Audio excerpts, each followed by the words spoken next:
இரவின் விழிகளும் இரவின் நிழல்னு ஒன்று இருந்துச்சு. ஸோ இது ரெண்டும் ஒரே மாதிரி இருக்கே அப்படின்ற மாதிரி உங்ககிட்ட யாராவது கேட்டிருக்காங்க. நிறைய பேர் இப்போ கியூப்ல கூட நான் ஃபோன் பண்ணி பேசும்போது, டேய் நீ பார்த்திபனோட அசிஸ்டண்டடா, இரவின் விழிகள் பண்ணியிருக்க அப்படின்னாரு.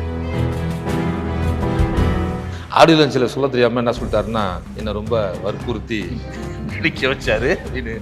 ஆக்சுவலி வற்புறுத்தி நடிக்க வச்சதை விட வற்புறுத்தி என்னை டைரக்ட் பண்ண வச்சாரு, அதுதான் உண்மை. மேலே போகக்கூடாதுன்னு போர்டே வச்சுருந்தாங்க, காரு ட்ராவல் கிடையாது. அதை மீறி போயிட்டு போர்டே கிடையாது, மண் மாரி அந்த பாறைகள் பள்ளத்தில் வந்து அப்படியே சரிஞ்சு உள்ள வந்துச்சு. ஆக்சஸ் ஃபிலிம் ஃபேக்டரி தயாரிப்பில் முனிஷ்காந்த் மற்றும் விஜயலட்சுமி நடிக்கும் மிடில் கிளாஸ் வருகிற நவம்பர் 21 முதல் உங்கள் அபிமான திரையரங்குகளில். ஆச்சி ராயல் குலோப் ஜாமன் பேக்ஸ், ஒன்று வாங்கினால் ஒன்று இலவசம். பிஹைண்ட் டாக்கிஸ் நேயர்களுக்கு வணக்கம். இன்னைக்கு நம்ம கூட இணைஞ்சிருக்கவங்க இரவின் விழிகள் மூவி தான் இருக்காங்க. வணக்கம். வணக்கம் வணக்கம். எப்படி இருக்கீங்க எல்லாரும்? நல்லா இருக்கேன். நீங்க எப்படி இருக்கீங்க? நானும் நல்லா இருக்கேன். ஆல்ரெடி ஒரு மூவி பண்ணியிருந்தீங்க பற்றவன் அப்படின்னு சொல்லிட்டு. ஸோ இந்த கான்செப்ட் வந்து டோட்டலாகவே டிஃப்ரெண்ட்டான ஒரு கான்செப்ட். ஸோ அதுலேருந்து இப்படி ஒரு டிராஸ்டிக்காக வேறு மாதிரி அந்த கான்செப்ட் யோசிச்சது காரணம் என்ன? இதுக்கு ஸ்பெசிஃபிக் ரீசன் எதுவும் இருக்கா? அது என்னென்னா, ஃபஸ்ட்டு வந்து கேங்ஸ்டர் மூவி அது வேற ஒருத்தோட நடந்த ஒரு உண்மை சம்பவம் அந்த படத்தில் நடந்ததெல்லாம் பண்ணோம். இது வந்து சைக்கோ த்ரில்லர் மூவி அப்படின்னு சொல்கிறத விட நம்ம பாதிக்கப்பட்டோம்ல, இந்த சமுதாயத்தில் பாதிக்கப்பட்டிருப்போம், நம்ம நிறையா பாதிக்கப்பட்டிருப்போம். நான் பர்சனலாக பாதிக்கப்பட்டது, என் கூட இருந்தவங்க பாதிக்கப்பட்டது, அதெல்லாம் பார்க்கும்போது நமக்கு மனசு கொஞ்சம் வலிக்கும் இல்லையா? நமக்கு என்னடா அது இப்படிலாம் நடக்குதா, இவ்வளோ மோசமாக நடக்குதா? இப்போ ஸ்ட்ரகிள் பண்ணியிருப்பீங்க நீங்கள் உங்கள் லைஃப்பில், இந்த இடத்துக்கு வரத்துக்கு எவ்வளோ ஸ்ட்ரகிள் பண்ணி தான் வந்திருப்பீங்க. நேத்தி திடீர்னு வைரல் ஆகி இன்றைக்கி வந்து உட்காந்துட்டு இப்படி காலில் அப்படி போட்டுட்டு பேசிகிட்டு இருக்கிறது, இந்த மாதிரியான விஷயங்கள்லாம் நம்ம பார்க்கும்போது நம்ம மட்டும் இல்லை, நம்ம சுற்றி இருக்கிறவங்க எவ்வளோ கஷ்டப்படுறாங்க.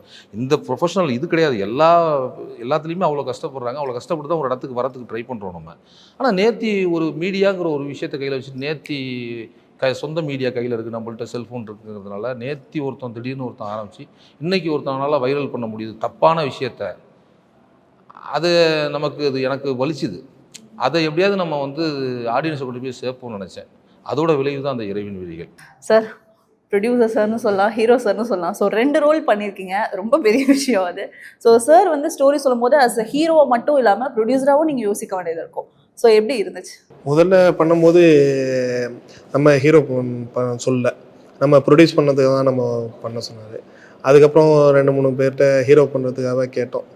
அதுக்கப்புறம் கேட்டு அது கொஞ்சம் ஆகட்டும், இந்த 1 வீக்கு 2 வீக்கு அப்படி சொல்லும்போது எனக்கு ஹீரோ பண்ணுறேன்னு என்கிட்ட சொல்லும் போது திரும்பி வாங்க சும்மா எனக்கு படம் முதல்ல ப்ரொடியூஸ் பண்ண சொல்லும் போது நம்ம வாய்ப்பு கொடுத்தா சொல்லிட்டாரு அப்படின்னா, ஆடியோ லான்ச்சில் சொல்ல தெரியாமல் என்ன சொல்லிட்டாருன்னா, என்னை வந்து நான் நடிக்க மாட்டேன்னு சொன்னேன், என்னை ரொம்ப வற்புறுத்தி நடிக்க வச்சாரு அப்படின்னு.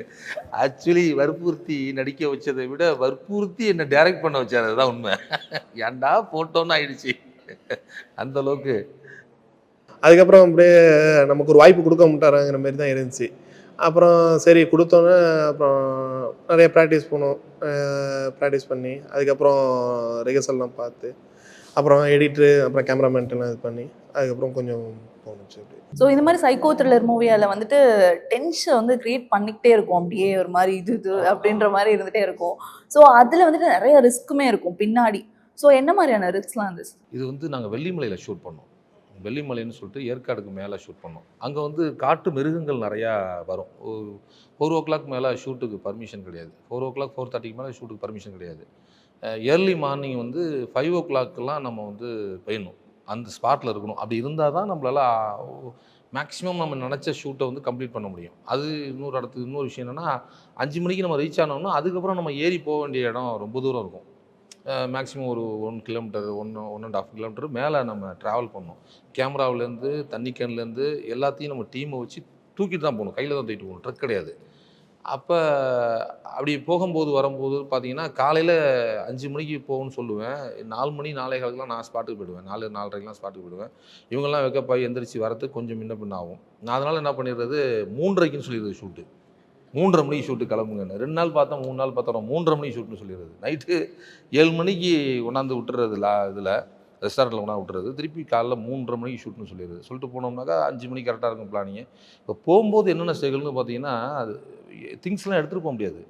நம்ம வெயிட்டு ஜாஸ்தியாக இருக்கும், கேமராவிலேருந்து எல்லாமே வெயிட் ஜாஸ்தியாக இருக்கும். கேமராமேன் ரொம்ப கஷ்டப்பட்டார் ஷார்ட்ஸ் வைக்கிறதுக்கு. நம்ம அங்கே போனோம்னா க்ளவுடு ஒத்துழைக்கணும். இதை தாண்டி நம்ம மேலே போயிடுவோம். போயிட்டு நம்ம ஒரு 5:30 மணி 5 மணிக்கு இப்படி வச்சோம்னா ஒரு 7 மணி வரைக்கும் க்ளவுட் ஒத்துழைக்கும். 7 மணிக்கு மேலே பார்த்தீங்கன்னா அது ஹில் ஸ்டேஷனுங்கிறதுனால மேலே இருக்கிறதுனால உங்களுக்கு ஷேடோ வந்து வெயில் வந்து அடிச்சதுன்னா ஷூட் பண்ண முடியாது.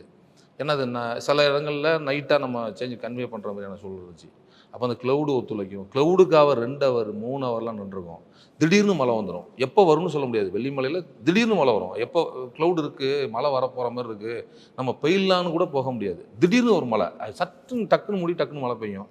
அந்த மாதிரியான செகல்லாம் நிறையா இருந்திருக்கு. அது மாதிரி வந்து காட்டு மிருகம் நம்ம ஷூட் முடிச்சுட்டு கீழே இறங்கி வரும்போது 3 மணிக்கெல்லாம் பெய்யலாம், இல்லை 3:30 போகலான்னு சொல்லி வெயிட் பண்ணிட்டு இருக்கும்போது ஒரு நாள் 4 மணி ஆயிடுச்சு.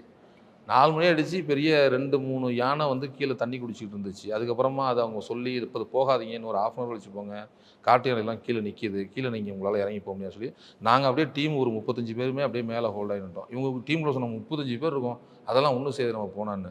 யானை 3 யானை நிற்கிது, கீழே போனோம்னா கொண்டு விரட்டுனுச்சுன்னா எங்கே ஓடுவோம், ஜாமான்லாம் எல்லாத்தையும் கீழே தான் போட்டு ஓடணும். அதனால் பொறுமையாக போகலான்னு சொல்லி எல்லாரையும் வெயிட் பண்ணி அப்புறம் கூப்பிட்டு வந்தேன். அதுமாதிரி கார் வந்து ட்ராவல் பண்ணி போக முடியாதுன்னு சொன்னதுக்கப்புறம் ப்ரொடியூசர் என்ன பண்ணிட்டாரு, சின்ன கார் எடுத்துகிட்டு போகலான்னு சொல்லிட்டு பெரிய காரை போட்டு சின்ன காரில் ட்ராவல் பண்ணி போயிடலான்ட்டு நான் இவரெல்லாம் லொக்கேஷன் பார்க்க போயிருந்தோம். அப்போ மேலே போகக்கூடாதுன்னு போர்டே வச்சுருந்தாங்க, கார் ட்ராவல் கிடையாதுன்னு. அதை மீறி போயிட்டு ரோடே கிடையாது, மண் மாரி அந்த பாறைகள் இருக்கிற பள்ளத்தில் வந்து அப்படியே சரிஞ்சு உள்ளார வந்துச்சு. உள்ளார அப்படி திரும்ப விழுந்துருச்சா? இல்ல விழுற கட்டம் வீல் இறங்கிடுச்சு, ஒன்று இறங்கிடுச்சு. நான் அந்த பக்கம் என்னால் இப்படி எட்டி பார்க்குறேன், பெரிய பள்ளம் இந்த பக்கம். அப்புறம் அந்த பக்கம் இறங்குன்னு சொல்லி அந்த பக்கம் எல்லாரும் இறங்கி, இவரு தான் ஒருத்தர் தான், நான்லாம் தானே வந்துட்டேன், கார் போனால் போயிட்டு போகுது, நான் வரல அப்படின்னு. அப்புறம் அங்க இருந்த கட்டை மாரி ஒன்று எடுத்து இவர் அதை ஒரு சைடு வச்சு நான் தூக்கி பண்ணோம், இழுத்து. அது மாதிரி நிறைய நடந்திருக்கு. இந்த படம் வரதுக்கான முழுக்கான காரணம் ஆர்டிஸ்ட்டை போட்டு மாதிரியே எனக்கு போஸ்ட் ப்ரொடக்ஷனு. ராமர் வந்து பயங்கர சப்போர்ட்டிவ். ஒரு தடவை எடிட் பண்ணி பார்த்தாருன்னு சொன்னால் அது இந்த காட்சி தேவையா தேவையில்லையா, தேட்டரை எந்த அளவுக்கு இம்பேக்ட் பண்ணும், ஓடிடி எந்த அளவுக்கு இம்பேக்ட் பண்ணும், இது சரியாக வருமானு என்கிட்ட ஒரு 1 ஹவர் பேசுவார். 1 ஹவர் பேசி அதுக்கப்புறமா இது வேணாம், கட் பண்ணி தூக்கி விடலாம், வேற ஒன்று எடுக்கலாம், அப்படி தான் அந்த படம் உருவானுச்சு. ஸோ ஸ்பாட்டில் வந்துட்டு சார் வந்துட்டு நிறைய விஷயங்கள் வந்து சேஞ்ச் பண்ணியிருப்பாங்க. அதாவது பேசிக்காக ஹில் ஸ்டேஷனில் எடுத்தால் அப்போதைக்கு நம்ம கதை ஒன்று எழுதியிருப்போம், அது வரது வேறு மாதிரி வரும், அப்போதைக்கு இருக்க சுச்சுவேஷனுக்கு ஏற்ற மாதிரி மாறிடும். ஸோ வந்து நீங்கள் எப்பயாவது யோசிச்சிருக்கீங்களா, ஐயோ ரொம்ப போதே அப்படின்ற மாதிரி யோசிச்சிருக்கீங்களா? இல்லை அப்படிலாம் ஒன்றும் இல்லை. நம்ம பண்ணால் தானே நமக்கு நல்லா, அந்த இடத்துல வந்து ப்ரொடியூசராக யோசனை பண்ணி பார்க்க வேண்டியது தானே. எப்போ விட்டா போகிறோம்னு நினைக்க முடியாதுல்ல. அப்போ வந்து நம்ம ஒர்க்கு நல்லா போகணும், படம் நல்லா, அந்த இடத்துல ப்ரொடியூசராக இருந்து யோசிப்பேன். நான் ஆக்ட் பண்ணும்போது சரி இந்த சாட்டோட விட்டா தேவலாம் அப்படிங்கிற மாதிரி. அதுவும் நடந்திருக்கு, இதுவும் நடந்திருக்கு. ஆமாம் ஆமா, ஆனால் 2 ரோல் பண்ணுறது ரொம்ப கஷ்டம் சார். இப்படி யோசிக்கணும், அப்படி ப்ரொடியூசராக பண்ணும்போது படம் நமக்கு நல்லாவும் வரணும், அந்த ஹீரோவை பண்ணும்போது படம் நல்லா வரணும்னா இருக்கும். எப்படா நம்ம ஷாட்டு முடியும், அடிச்சு முடிச்சுட்டு ஒரு டேக்கு முடிஞ்சு, அதான் கேட்குறேன் என்ன அவருக்கு தேவையோ அதை நான் கொடுக்கலன்னு, நல்லபடியாக நடிக்கணும்னு நானும் ஹார்ட் ஒர்க் பண்ணணும். அந்த அளவுக்கு என்னை பண்ண வச்சது அவர் தான் ஃபுல்லாகவே. அப்போதான் அவர் விடுவார், அப்போ நம்ம பண்ணி தானே ஆகணும். என்னன்னா இதில் வந்து வில்லன் வந்து கையில் சாட்டை, அந்த ஆக்ஸு இதெல்லாம் வச்சுட்டு தான் ட்ராவலிங் இருக்கும் ஃபுல்லாகவே. இதுனா கருப்பண்ணசாமி வந்து ஒரு காட்டுக்குள்ளே உள்ள கருப்பண்ணசாமி. அந்த கருப்பண்ணசாமி வந்து நைட்டில் முழிச்சு ஒருத்தரோட உடலில் பயன்படுத்தி அது என்ன பண்ணுது அப்படிங்கிறது தான் ஃபுல்லாக இருக்கும். அப்போ அந்த சாமி என்னென்னலாம் ரியாக்ட் பண்ணுதோ அதெல்லாம் அந்த கேரக்டர் அவன் வந்து பண்ணணும். அப்போ வந்து ஃபேக்காக பண்ண முடியாது. அப்போ வந்து இவர் ரோல் சொல்லி ஆக்ஷன் சொல்லும்போது எனக்கு பயமாக இருக்கும். ப்ரொடியூசர் அடித்து ஒரிஜினலாக அடி விழுவும், நிறைய விழுவும், ஒரிஜினலாக சாட்டையால் நிறைய விழுந்திருக்கு, அடி சாட்டையால் பளிச்சுன்னு விழுந்துருக்கு சாட்டையால். அப்போ அவர்கிட்ட நான் சொல்லுவேன், அன்கம்ஃபர்டபுளாக இருந்தால் சொல்லிவிடுங்க, இல்லைண்ணே ஒன்றும் பிரச்சனை இல்லைண்ணே அப்படின்னு. நான் திரும்பிடுங்க, இந்த ஷாட் திரும்பின ஷாட்டுன்னு சொல்லிட்டு திரும்பி இப்படி வச்சுட்டு ஆக்ஷன் சொல்லிட்டு உட்காந்துருக்கேன். அவர் அடிக்கிறாரு, பளிச்சுன்னு அடிக்கிறாரு, அந்த கேரக்டராகவே மாறி அடிச்சிட்டு இருக்காரு. நான் பிஹைண்ட் இந்த பக்கம் பார்க்குறேன், சரி என்ன தான் பண்ணுறாருன்னு பார்ப்போம், ஓகேவான்னு சொல்லிட்டு அப்படியே வா அப்படின்னு சொல்லி பார்க்குறேன். அங்கே ரியாக்ட் பண்ணிட்டு இருக்காரு, அம்மான்னு. எனக்கு இவ்வளோ நாளாக இவர் இப்படி தான் மனசுக்குள்ளே இருந்திருக்க. கேமரா விட நான் அது வரைக்கும் கேப்சர் பண்ணிட்டேன், பரவாயில்ல கேமரா இருக்குது, நம்ம இந்த இடத்துல பண்ணக்கூடாது, மூஞ்சில் ரியாக்ஷன் பண்ணோட செய்ய மாட்டாங்கிறாரு. அது என்னென்னா அந்த ரியாக்ட் வந்து கொடுக்க அவனுக்கு ட்ரிகர் ஆகிட்டே இருக்கும். நீங்கள் அழுதிங்கன்னா அவன் அடிப்பான், பரவாயில்ல அழுகுறாங்க அடிக்க அப்படின்னு, அழுவாமல் இருந்தால் அடிக்க மாட்டான் அப்படிங்கிற மாதிரி ஒரு மென்டலி ஒரு ஸ்டெக்கான கேரக்டர். அப்போ வந்து இந்த ஹீரோயின் கேரக்டர் வந்து அழக்கூடாது சொல்லும்போது இவன் பல்ல கடிச்சிட்டே இருப்பான் அப்படிங்கிற கேரக்டர். நான் பின்னாடி போய் பார்க்கும்போது தான் தெரியுது ஒரு அழுதுகிட்டு இருக்காரு ஒரிஜினலாக. கேமரா அந்த பக்கம் இருக்குது பார்க்க மாட்டாங்க அழுதுரும் அப்படின்னு. அந்தளவுக்கு அடியெல்லாம் விழுந்திருக்கு நிறையா. அதுமாரி கோடாலையால் ஒரு தடவை அடிக்கி தட்டும் போது எல்லாம் மெஷர்மெண்ட்டு பார்த்து தான் அப்படி வச்சு தட்டணும். கரெக்டாக அந்த இடத்துல தட்டிடுச்சு. தட்டி விழுந்துட்டார். அந்த இடத்துல தட்டி விழுந்துட்டார் கோடாலி. அது வந்து ஒரிஜினல் ஆக்ஸ் மாதிரி இருக்கும். ஆனால் வெயிட் இருக்காது, டம்மி தான். இருந்தாலும் அதை அடித்ததில் எனக்கே பயந்துட்டேன். நான் ஏதோ ஒன்று ஆயிடுச்சு விளாண்டு ஓடி டக்குன்னு கட் பண்ணிட்டு ஓடி பண்ணு. நிறையா அது மாதிரி ப்ரொடியூசராக ஏன்டா வந்தோம், என்னை போட்டு கொள்றீங்களடா அப்படின்னாரு. நீ ப்ரொடியூசராக வந்தது பிரச்சனை இல்லை. அஸ்டர் சொன்னா நீங்கள் ப்ரொடியூசராக வந்தது பிரச்சனை இல்லைண்ணே, நீ ஏன் ஆர்டிஸ்ட்டாக வந்தீங்க அப்படி தான் பண்ணுவார் அப்படின்னு. அந்த மாதிரி நிறையா நடந்திருக்கு. நீமாவுக்கு நிறையா அந்த ஆக்ஸில் வந்து சில இடங்களில் அடித்து கிழிக்கிற மாதிரியான சீன்ஸ் எல்லாம் இருக்கும். அதில் வந்து ரியலாக அவர் என்ன பண்ணிட்டாரு, ஆக்ஷன் அப்படின்னு என்ன பண்ணிட்டாரு, கேரக்டராக மாறும்போது இந்த அளவு தெரியாது, தள்ளி இப்படி அழுத்தி பிடிச்சிருக்கும். நான் கத்துது ஒரிஜினலாக நல்லா இருக்கு அப்படின்னு சொல்லிட்டு ரோல் அப்படின்ட்டேன். ரோல் போயிட்டுருக்கு. எனக்கு ஒரு 2 செகண்ட் கழிச்சு உத்து பார்க்குறேன், கையை எடுக்க முடியாது, கையும் கட்டியிருக்கப்பா டவுட் எனக்கு, என்னடா அது அப்படிங்கிற, ஏய் கட்டுங்க அப்படின்னு பார்த்தாக்கா ஒரிஜினலாக அந்த ஆள் அவர் வந்து அழுத்திட்டார். அது பரவாயில்ல, நோ ப்ராப்ளம் தொடச்சி பார்த்தா ரெட்டிஷாக இருந்தது. அப்படியே நல்ல வேலை ஒரிஜினல் ஆக்ஷன் கொடுத்துருந்தா இறக்கிருப்பாங்க அப்படி. அவ்வளோ இன்டென்ஸாக அந்த வில்லன் பண்ணியிருப்பாரு.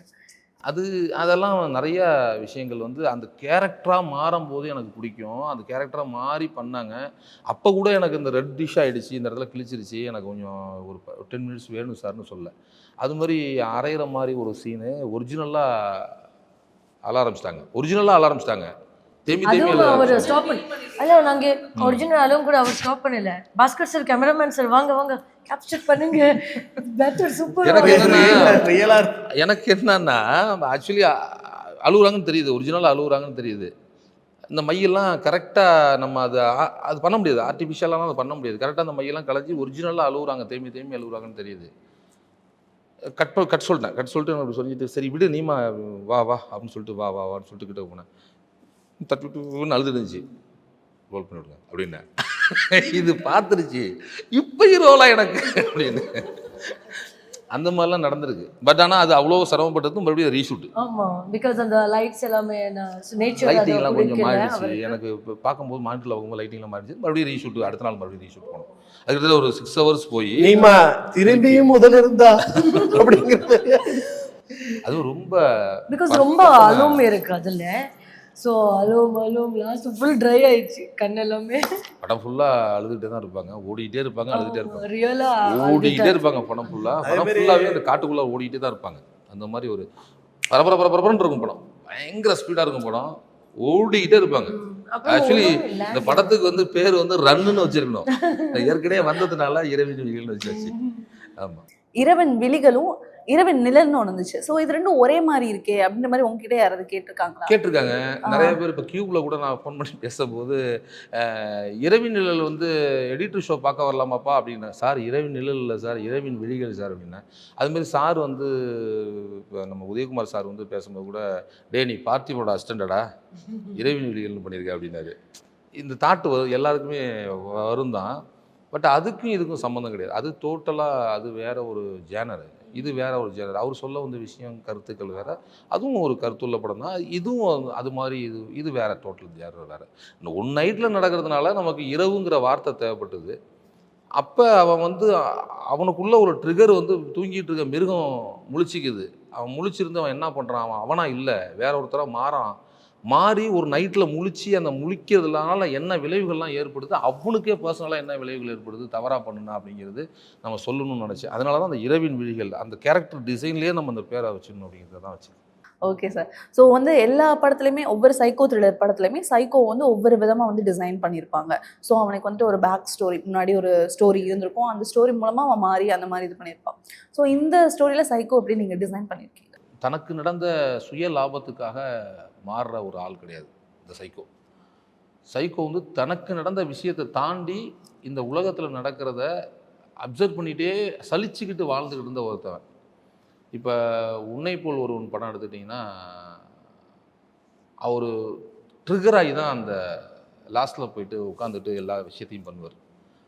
மேலே கமலஹாசன் சார் வந்து மேலே வந்து உட்காந்துட்டு எல்லா விஷயம் பண்ணுறாருல, அதுவே இன்னும் எக்ஸ்ட்ரீம் போனால் ஒருத்தன் என்ன பண்ணுவான், பிரில்லியண்ட்டான ஒருத்தவன் வந்து வேற மாதிரி பண்ணுவான். ஒரு பிரில்லியண்ட்டாக இல்லாதவன், ஒரு சாதாரண ஒரு வேலை பார்த்துட்டு இருக்கவன், அவனால் முடியல, அவனுக்கு ரொம்ப உள்ளார அழுத்தம் கொடுக்குறாங்கன்னா, அவன் ஒட்டஞ்சி வெளியில் வரும்போது ரொம்ப எக்ஸ்ட்ரீம் போகும்போது அவன் என்ன பண்ணுவான் அப்படிங்கிற மாதிரி இந்த கேரக்டர் இருக்கும். அவன் சமுதாயத்தில் நடக்கிறதெல்லாம் அவன் கேட்டே ஆகணும். அவனை எப்படின்னு கேட்க தெரியாது. அப்போ இதெல்லாம் பண்ணுனாக்கா சமுதாயம் மாறிடுன்னு அவனுடைய நினப்பாக இருக்கும். அவன் எப்படி மாறுறாங்கிறது தான் அந்த ஸ்கிரிப்டோட இதாக இருக்கும். இந்த டிசைன் எப்படி தான், சைக்கோட டிசைன் எப்படி தான், அவன் எப்படி சைக்கோ ஆகுறாங்கிறத தாண்டி அவனுக்குள்ளே எவ்வளோ அழுத்தம் இருக்குங்கிறதையும் காமிச்சிருப்பேன். ஒரு மனிதனாக நமக்கு எல்லாருக்குமே அந்த அழுத்தம் இருக்கும். பட் அவனுக்கும் அதே தான், சேம் நம்மள மாதிரி தான் அவனும் வாழுவான். சக மனிதனாக ஒருத்தன் வாழக்கூடிய ஒருத்தவன் ட்ரிகர் ஆனால் என்ன நடக்கும் அப்படிங்கிறது தான். Okay sir. சார் நீங்கள் சொல்லுங்கள். ஸோ வந்து இந்த மூவி வந்துட்டு மக்கள் வந்து தேட்டரில் பார்த்துட்டு வெளியே போகும்போது ஒரு இம்பேக்டை க்ரியேட் பண்ணதை தாண்டி இந்த ஒரு மெசேஜை போய் சேர்க்கும் அப்படின்னா நீங்கள் என்ன சொல்வீங்க? அதான் சொல்கிறேனே, அது ஒரு மக்களுக்கு விழிப்புணர்வு படமாக இருக்கும். என்ன இந்த மக்கள் எதனால் பாதிக்கப்படுறாங்க, அதனால் என்னென்ன விஷயம் நடக்குது, எதனால் இந்த சமுதாயம் வீணாக போகுது, அதை எப்படி சரி பண்ணலாம் அப்படிங்கிறது தான் அந்த படம் கதை. நிறைய விஷயங்கள் ஷேர் பண்ணிக்கிட்டீங்க. பிஹைண்ட் டாக்கீஸ் சார்பாக இரவின் விழிகள் வெற்றி பெற வாழ்த்துக்கள் தெரிவிச்சுக்கிறோம். Thank you so much. தேங்க்யூ, நன்றி.